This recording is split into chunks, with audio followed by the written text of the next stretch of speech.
From the spark of my welding torch, I conceived of the sculpture Explosion, which was commissioned by Arthur Metcalf for a gift to Boston University.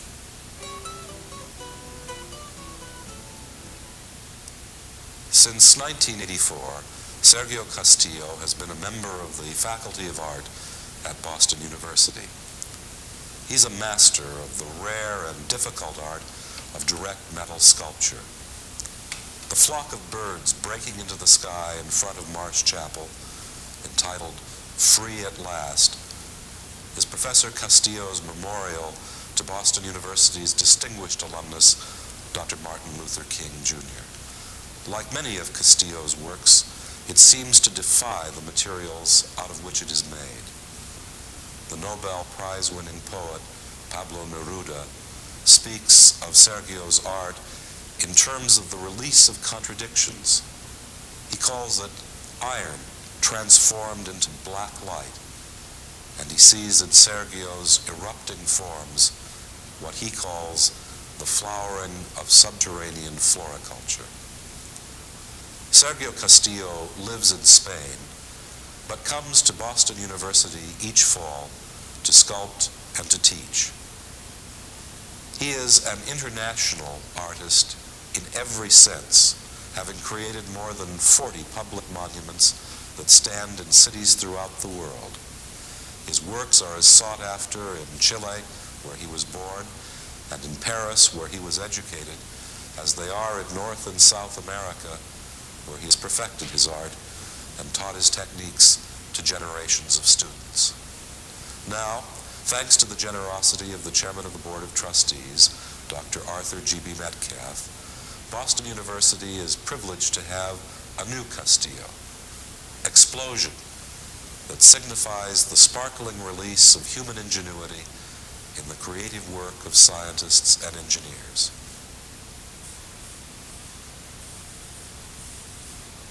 When I create a large sculpture to be placed in an outdoor setting, first I make conceptual drawing.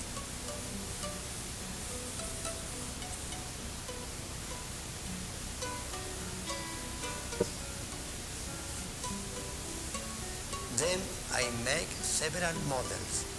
In this particular case, I made 4 models, each a different size. Then I study carefully the surrounding space to determine the exact dimension the sculpture should have so that it will be in proportion to its environment. Explosion is made of 300 square stainless steel tubes. First, I have to cover each end of each tube with a sheet of stainless steel polished to a mirror quality. I did this so that the end of each tube would reflect light.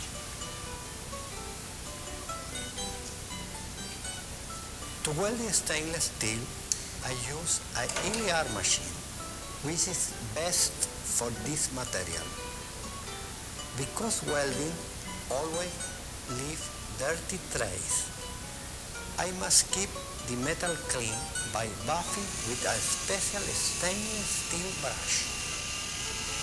Because of the wind and ground movement, I supported the sculpture by constructing a center beam, 14 feet long, 8 inch by 8 inches square, from stainless steel, which is half inch thick.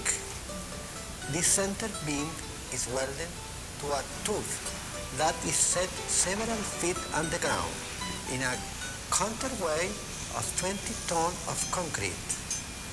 This is a complicated sculpture to build because the center of gravity is not where one would expect it to be. All the weight is supported at the angle where the center beam meets the base. The model which we are looking at is 1/10 the size of Explosion.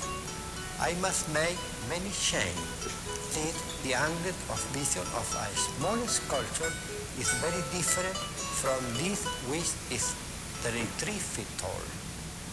I must create each sculpture in its own environment. The model only serves as a guide. Since I always install the sculpture myself, instead of giving plan to engineer, I always have the liberty to make the changes that are necessary for artist's effect in the actual environment.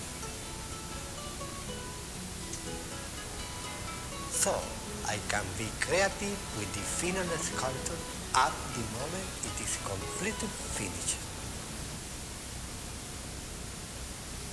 As Neruda wrote, Sergio Castillo creates works so full of movement that the air around them seems to pause.